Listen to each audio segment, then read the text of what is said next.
Excelente amigo. Meu nome é André Luiz. Por intermédio do livro Sexo e Destino, lançado em 1963, a Divina Providência me permitiu contar aos nossos irmãos ainda em luta no planeta Terra uma história real, forte e exemplar. No Rio de Janeiro, duas famílias desajustadas, tragicamente ligadas por sentimentos conflitantes de amor e de ódio, alimentando causas e sofrendo efeitos. O materialismo exacerbado, como sempre, empenhado na dissolução dos valores morais, com total desprezo pela dignidade humana.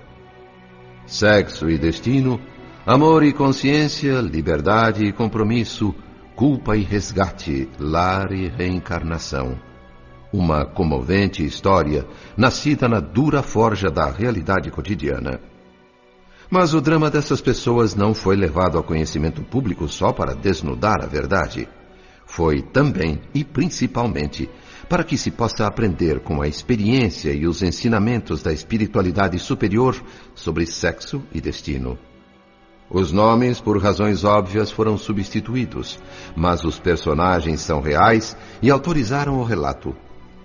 Nada foi alterado quanto aos fatos, as verdades que compõem esta história de lágrimas amargas, mas também de luz e esperança.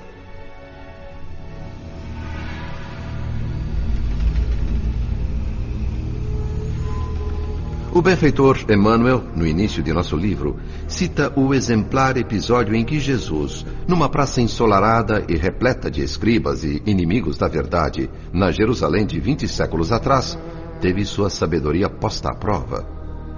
Acusadores trouxeram à sua presença uma sofrida mulher, tida como transgressora. A lei mandava apedrejar. Queriam saber a opinião do mestre. Sabendo que de nada adiantaria explicar conceitos mais elevados àqueles cérebros embotados de preconceitos, Jesus contemplou demoradamente os pretensos guardiães da moral e disse a eles, alongando a palavra a todos os moralistas dos séculos futuros: quem estiver sem pecado, atire a primeira pedra. A sentença resume a sabedoria divina, que jamais recusa o amparo aos vencidos, ensinando que o amor é a essência do universo, que as criaturas nascem do coração de Deus para se amarem umas às outras, que o lar é o melhor refúgio, que o sexo é legado sublime, porém gerador de responsabilidades naturais na consciência de cada um. Quem lesa o tesouro afetivo de seu semelhante responderá por isso com dolorosas reparações, mas poderá a qualquer tempo aceitar em seu coração a luz retificadora. O delinquente de ontem, hoje redimido, será, se quiser, o grande mensageiro da redenção para aqueles mesmos que um dia caíram nas ciladas traiçoeiras. No mundo espiritual, assim como acontece entre os homens encarnados, também o sofrimento é o esmeril das almas, disciplinando, aperfeiçoando, reconstruindo. Participei do drama dessas duas famílias do Rio de Janeiro na condição de modesto colaborador espiritual. Entrei com dedicação e amor. Saí muito mais experiente e maduro. A história exemplar dos Nogueira e dos Torres começou há muitos anos, mas o meu conhecimento dela é recente. Eu tenho um amigo aqui em nosso lar, o Pedro Neves, que trabalha no Ministério do Auxílio. Sempre humilde, muito dedicado, de repente começou a se mostrar arredio, estranho, e apesar de viver aqui há dezenas de anos, agia como um recém-desencarnado, chegado da terra ainda desorientado, queixando-se de tudo, ou então mergulhando em profundas reflexões enquanto disfarçava uma lágrima furtiva. A oportunidade que eu esperava surgiu numa bela tarde.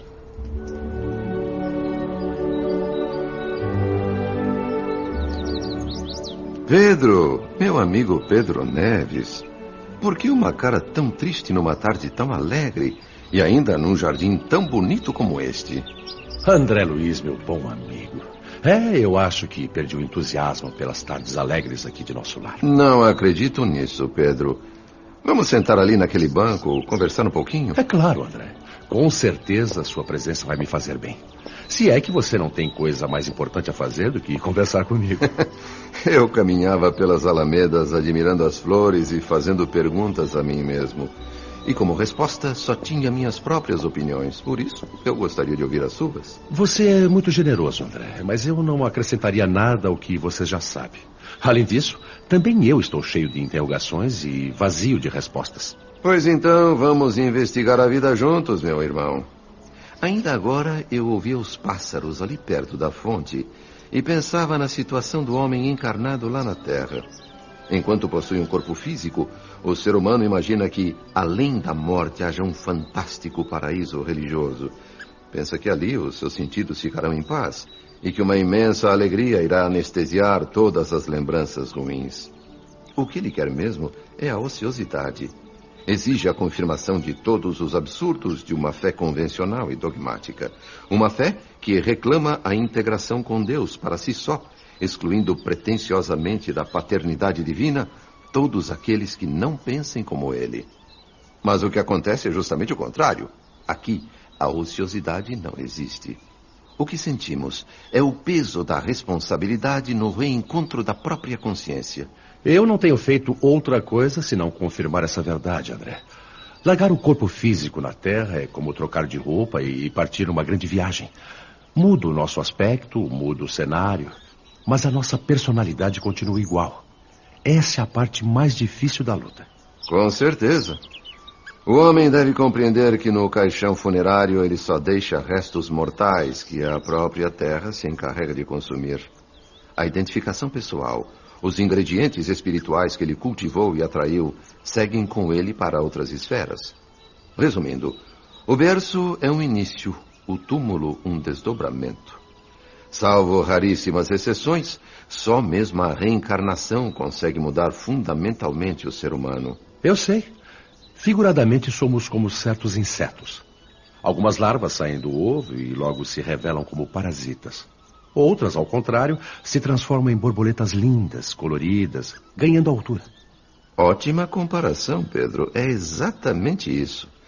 Quantos deixam o corpo físico e já entram em terríveis processos obsessivos, atrelados a forças alheias, amarrados a sensações físicas? Mas, entre esses espíritos que deixam o corpo de carne em condições obsessivas e aqueles que logo após já se elevam a planos superiores da evolução, existem níveis intermediários, não é verdade? Sem dúvida, Pedro. Há toda uma gama infinita de posições graduais, estágios de aperfeiçoamento. Você não ignora isso? Não, André. Mas talvez eu seja uma vítima tardia da frustração. Depois de tanto tempo aqui em nosso lar, começo a sentir um pouco daquele desencanto de todos os iludidos que você citou, que esperam encontrar após o túmulo um paraíso de facilidades e acabam batendo de frente com os próprios conflitos. Meu passado mais distante, minhas vidas anteriores à última na Terra, eu não lembro.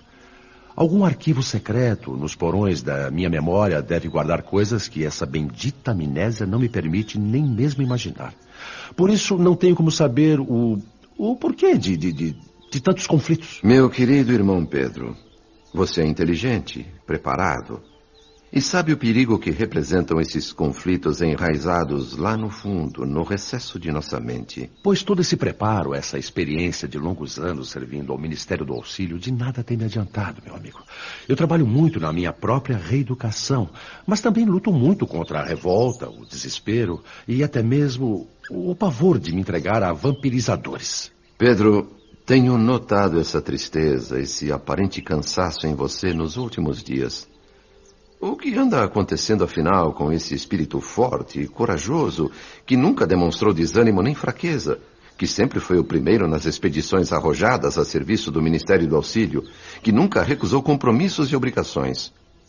Não pretendo invadir a sua privacidade, mas, bem, se houver alguma coisa que eu possa fazer... Você sabe, André, que na última existência na Terra eu fui advogado? Até por força da profissão, sempre examinei e tentei solucionar com extrema lucidez todos os problemas que a vida ia colocando no meu caminho. Um advogado humilde e profundamente dedicado a seu trabalho, deve-se acrescentar. Como explicar tantas mudanças no meu comportamento de uns tempos para cá? Esse é o X da questão, não é, André? Com certeza. Mas como eu já disse, não tenho o direito de sondar a sua intimidade, Pedro. Você é uma pessoa de grande fibra moral e eu lhe tenho imenso respeito. A sua atitude é nobre, meu caro André. Não há desrespeito em se interessar pelo sofrimento de um amigo. Há coisas, porém, que não se podem dividir. Ou talvez eu não saiba dividir. Compreendo, meu irmão. Até porque eu mesmo tenho passado por dificuldades que me preocupam o tempo todo. Não vejo mal em desabafar um pouquinho com você, quer dizer, se você estiver disposto a ouvir, se não for um abuso da minha parte. Fique à vontade, meu irmão. Só não lhe garanto nenhuma esperança de ajuda moral, porque o meu próprio moral está em baixa. Mas quanto a ouvir, disponha de mim o tempo que quiser, André. Obrigado, Pedro. Ouvir já é uma ajuda muito valiosa. O que tem me atormentado é a preocupação com a família que deixei na Terra. Já faz muitos anos, é verdade, mas o tempo não consegue apagar as minhas inquietações. As perguntas martelam a minha cabeça sem parar. Como estarão meus filhos? O que estarão fazendo de suas vidas? Ah, meu amigo, nada me deixaria mais feliz agora do que ter palavras de consolo, de estímulo para lhe oferecer. Mas como? Nossas feridas são iguais. Padecemos do mesmo mal. Eu fiquei sabendo, meu amigo. Você foi encarregado de prestar serviços na Terra, auxiliando a sua própria família. Não conheço a extensão do problema que acontece por lá, mas pelo seu sofrimento deve ser algo muito difícil. Além das minhas forças, André. Eu sei que não é certo, conheço as minhas obrigações, eu nunca fui chegado a sentimentalismos. E agora estou me sentindo acovardado, incapaz de resolver o meu próprio medo, só querendo esquecer, sumir. O problema é relacionado com sua esposa, Pedro? Ter pena de si próprio é a pior coisa que pode acontecer a um homem. Deve ser o que sente um cachorro espancado e abandonado no meio da chuva. Se eu tivesse condições, eu gostaria de vasculhar um pouco o meu passado, mesmo superficialmente, para buscar a verdade, somente a verdade. Há 40 anos desencarnei e moro aqui em nosso lar. Era casado, naquela época, com uma jovem chamada Enedina, que me esqueceu completamente logo após o meu funeral, casando-se com outro homem. Ainda moça, bonita e cheia de energia, não conseguiu dominar sua necessidade imperiosa de ter um outro companheiro. E o novo marido virou também padrasto dos meus 3 filhos. Dizer que isso acontece milhares de vezes por dia no planeta Terra não diminui o drama das pessoas envolvidas. É com certeza um processo traumático, depois de anos e anos de dedicação e amor, ser esquecido e logo substituído por outro. Ainda que esse outro seja digno e trate a nossa família com o mesmo amor, é difícil aceitar, eu sei. O que infelizmente não é o caso, André. Esse novo marido afastou completamente a Enedina da vida espiritual. Homem astucioso, muito ambicioso, jogou em arriscados empreendimentos comerciais todos os bens que eu tinha conseguido juntar durante anos. As leviandades financeiras dele acabaram dando certo e a família enriqueceu. Minha mulher, que antes era uma pessoa simples, apaixonou-se pelo dinheiro, pela fartura, o conforto, as perigosas facilidades e gastava o tempo em coisas inúteis, ociosas, entrando por um caminho de retorno difícil. O segundo marido, um cavalheiro rico e desocupado, era pródigo em aventuras extraconjugais. Quando descobriu, Enedina cobrou de si mesma uma desforra à altura. E entrou também na mesma dança viciosa, vivendo exclusivamente para o prazer, a excitação que outros homens lhe ofereciam fora de casa.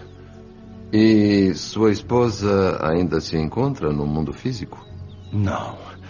Minha pobre Enedina desencarnou há 10 anos por excesso de bebidas alcoólicas. Não resistiu à vida desregrada que levava. Você tem tido contato com ela aqui no mundo espiritual? Não.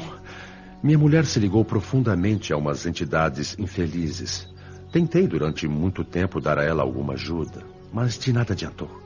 Enedina, mesmo depois de desencarnada, continua sentindo prazer nos vícios, enquanto busca uma fuga impossível de si própria.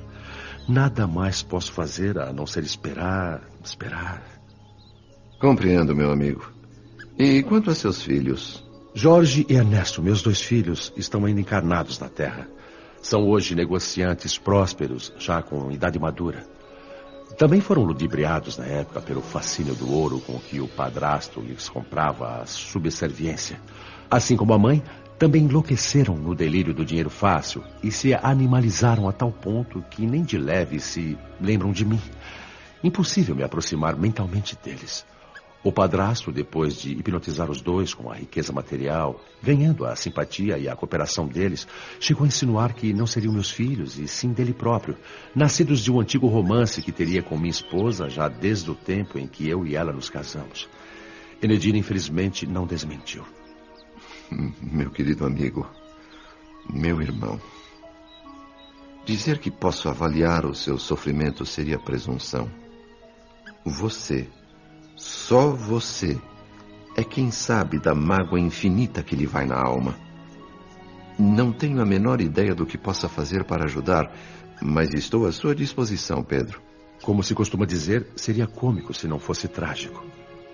Enquanto estamos encarnados, sentimos pavor diante da visão de um espírito desencarnado, tido como fantasma. No meu caso, aconteceu o contrário. Fui visitar a minha casa por esses dias e eu é que saí correndo de lá, horrorizado. Você disse que tinha 3 filhos, mas só mencionou 2. Eu tenho uma filha, Beatriz, a única da família que suportou afrontas e se manteve fiel ao meu nome. Afinal, Deus, na sua infinita bondade, não me relegou à solidão total. Eu e a minha Beatriz somos 2 almas na mesma faixa de entendimento. Ela era uma meninazinha quando a deixei no mundo, mas pelos laços do espírito jamais nos separamos. Hoje ela tem quase 50 anos, é mãe de um rapaz e infelizmente está com os dias contados na terra. Um câncer incurável. A medicina dos homens já desenganou a minha filha. A vinda dela aqui para o plano espiritual vai acontecer logo. Mas isso a atormenta, Pedro? Não seria um reencontro bonito, alegre? Seria se não houvesse mais nenhum problema. Estou há muitos anos na vida espiritual, distante do meu grupo consanguíneo, longe dos problemas familiares, desambientado em relação à casa que deixei na terra. Mas agora, por amor à minha Beatriz, tão debilitada, sou forçado a voltar lá. E enquanto fico à cabeceira dela, tentando ajudá-la, enfrento todo instante a irreflexão e o descaramento de certas pessoas. Como eu disse, não conheço a extensão do problema e nem sei bem como ajudar. Mas com certeza a Divina Providência sabe e vai nos indicar a trilha por entre os erros e os acertos. Podemos trabalhar juntos nessa tarefa? Você iria se envolver em problemas terríveis, André. Eu não posso aceitar. O compromisso é meu, de mais ninguém. É como se eu fosse um aluno em provas. Tenho que lutar e, se possível, vencer sozinho. Já estou envolvido, meu irmão. Você dividiu o compromisso comigo ao me contar a sua história. Amanhã, bem cedo, iremos os 2 até a sua antiga moradia no Rio de Janeiro. Que Deus nos ilumine.